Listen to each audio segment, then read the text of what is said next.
this is Ginger Johnson with Happy Chemo Cancer Smackdown. This is Ginger Johnson with Happy Chemo, once again coming to you with a Cancer Smackdown, and I am here with my dear friend Dov Siporin. Now, Dov is a stage 4 colorectal cancer survivor, and he has been a huge inspiration in my life. He has made it possible for me to have additional motivation and energy to bring great and amazing content to you. And so I wanted to talk with Dov personally a little one-on-one. We have a really great connection, and I think that's because we understand a lot of the same things. And I wanted to have Dov share a little bit about his story, kind of what he went through with the cancer journey, because I know you guys have heard my story, and I think there needs to be some new perspective brought in from a guy, from a dad, from a man who has done some amazing things, and with the cancer has continued to do amazing things. So, Dov, will you just mind sharing a little bit about when you were first diagnosed? Maybe kind of walk us through that situation. What was your family like? Where were you at in life at that time? How old were you? All that. We had, let's see, now I'm going to have to do math, which I'm not good at. I was 33 years old, and I had a new daughter, a 6-month-old daughter at the time, and a 3-year-old son. And it came, out of the blue, as it does. I passed some blood, and it scared me enough that I didn't say anything to anyone. And then it happened again, and I called the doctor, and the doctor asked about my age, asked about family history, and said I didn't have anything to worry about, which is exactly what I wanted to hear. And so I didn't do any more follow-up on that. And then I passed some more, and I finally went in to get checked, and they did a scope and found a tumor. And it changes everything. I mean, yeah. And we're, maybe we're preaching to the choir. If you guys are going through this right now, you understand that. I know for me it was the same thing. It was like I was 31, and who would think someone so young would be getting cancer? And I know for you, though, it was a little bit different experience than what happened to me. Yeah. Because it really rocked your world in a lot of ways. So the first, the days that I figured it out, the doctor was supposed to call me, and he'd waited about 4 days over a long weekend to call to give me the news. And I was talking with him on the phone. I was at work, and I'd already looked up my results. I realized that it was malignant cancer, and it was stage 4. And he called me, and I'd been able to come up with a couple of questions about what may be in the future. And I asked him. When he called, he said, "Hey Dov, I've made an appointment for you up at this cancer institute." I said, "Okay." And he goes, "All right, thanks, that's it." And I said, "Well, wait a minute. Am I going to have a colostomy bag?" And he stops for a minute and he goes, "I'd really hoped you weren't going to ask about that. Yeah, probably for the rest of your life."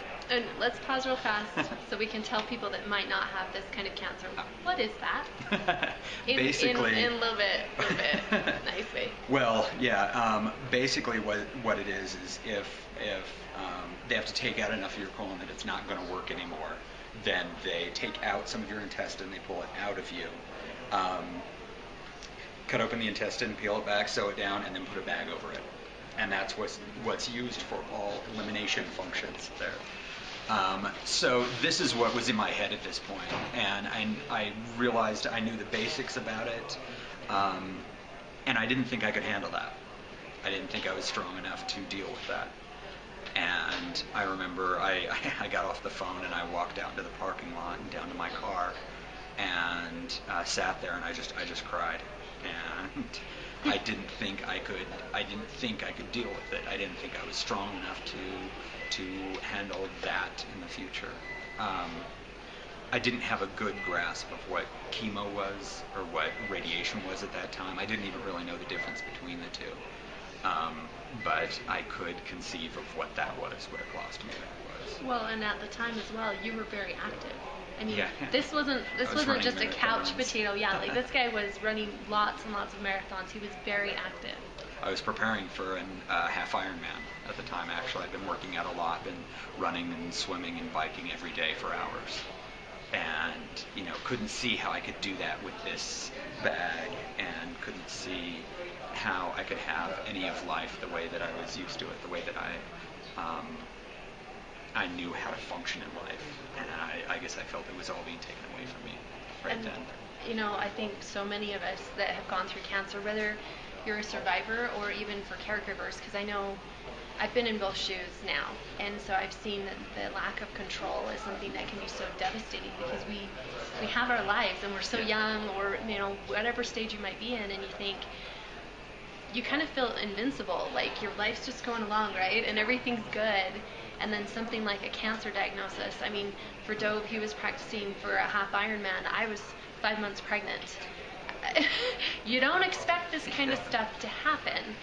And yet when you're faced with it, there's so much that comes into it. And so kind of what did you decide to do? What did you want to do about that?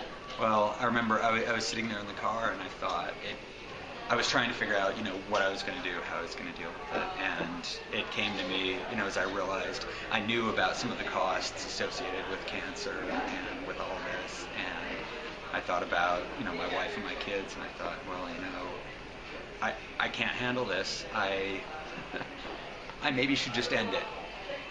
And I realized in that moment, of, like I said, where I've lost control of everything, here was a way to have control. Here was a way to, I guess, to reestablish it in some way, and to, at that point in my mind, to not only save myself from becoming that wreck that chemo is supposed to make you, but to save my wife, my kids from the emotional trauma of a long, drawn-out battle with cancer, to save them the money that they'd spend on it all, and if I'm really honest, to save myself a lot of the pain, that I was worried would that I'd have to deal with.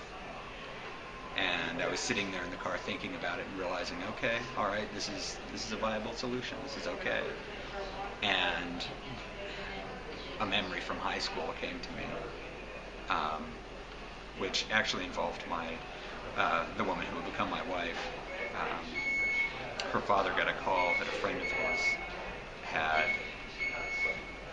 had gone up canyon to kill himself, and he went up to find the body. And I was friends with my wife Tara and with her friends who, were really young children at the time.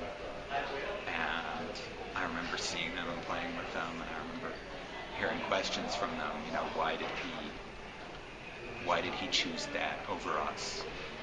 And after I heard that, and after I remembered that in my mind, I realized that I couldn't do that to my kids. I couldn't leave them asking the same question. And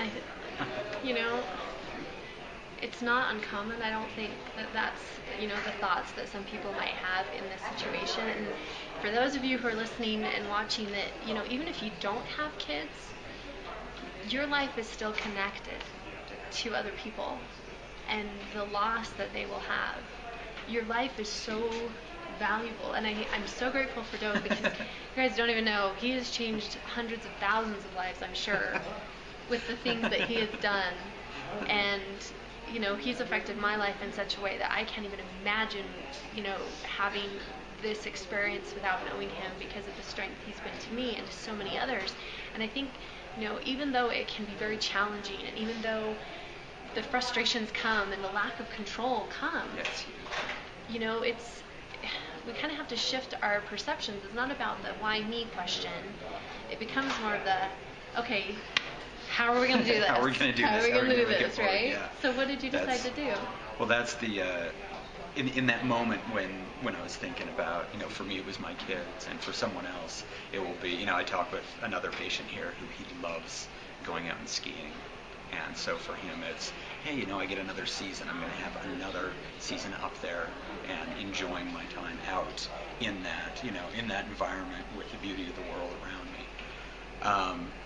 But for me, like I said, it was my kids, and I realized that, okay, this may take me, and I probably will, but I'm going to fight for every second that I have with them. And it meant that, as you were saying, Ginger, the fight no longer became about whether or not I could do it. It became about how I do it and how I make my way forward. And for me, it's been evidently being a pain to a lot of doctors and a lot of... Okay, so let me give you a little history here. So while I was doing Happy Chemo at my hospital, probably 45 minutes north of here, and singing songs about opposition and taking cancer survivors' presents and wishing them a happy chemo, which is how this all started. Dov, on the other hand... I'm drawing smiley faces on my butt for Yeah, motivation. smiley faces on his... In fact, if I can get some of his photos, I'm going to attach them to this video because, no, let me tell you. You don't want those photos. No. I have some other ones that are good. These are awesome. I mean, for example, he wanted to do something funny during Easter. It was the day after Easter. And so Dov, tell him what you did. So I thought, I have chemo the day after Easter. I want to do something nice for it. So I thought I'd dress up as a bunny. Just not the hippity-hoppity bunny, maybe the Playboy bunny. And so there I am in this pink one piece and Levi's over the bottom and then pink bunny ears. And I let this grow out a little bit. And so I was walking around with an Easter basket and my IV with chemo going, hey, happy Easter from the chemo bunny. I got really funny looks. Yeah, with his pink bustier. Yeah. I mean, this is what I'm telling you. This guy has been just phenomenal. But I think the biggest thing, too, that Dov has taught me through this journey is that it is possible to find happiness. Even when you're in a really bad situation. I know that was what kept me going, was to be able to find ways to bring happiness into the lives of people. And Dov has done the same exact thing, maybe a little bit more risque, and we'll talk about the sausage thing a little bit later. I don't know if that's approved for Happy Chemo Cancer Smackdown TV, but there's so many ways that you can get around the negativity of a cancer diagnosis if you're willing to make the choice. Yeah. And I think that's I think, the biggest thing. Yeah, I think sometimes it's even as small as like every time I come into chemo, I bring candy and I pass it out in there, and that's something that's really small, but something that is amazing how much a little piece of chocolate can change someone's day, and can be something that's nice in the middle of pain, in the middle of fear. Happiness and joy seem to battle that really well. So. And definitely, if you're thinking right now, okay, why me? Why is this going on? We'll answer that question, and the easiest answer for that is because you're alive, and you're human, and you're going to get something. All of us are susceptible to everything that's going to be going on in our lives just because of that fact, but we do have that choice. And I think the choice is what's made all the difference. I mean, it's brought me incredible happiness. I know it's changed your whole journey. I mean, this guy's been through how many hours of chemotherapy? About 5,000, a little over 5,000 hours of chemo. Working on 6,000. That's right. Yeah. We're doing it right now. And so we just wanted to share this with you. And also, what would be the biggest motivation that you could give to somebody who right now is in this situation and is really struggling with where they're at? The one thing that got me through, I think, the roughest times where I was in a lot of pain. And pain, like, I didn't know if I could make it another 5 seconds pain. And I had to do that for hours, days, weeks. The best piece of advice I got was to find one thing each day that's worth the pain. So I'd find one moment, be it with family, be it outside looking at the sky, one moment of beauty, one moment of joy, that I could say, this is worth what I've been through. And I never had trouble finding it. I was always able to find one every day. And I was able to say, this is worth the pain I've been through, and then I could let go of some of that pain. I could, it wouldn't weigh as heavily on my shoulders.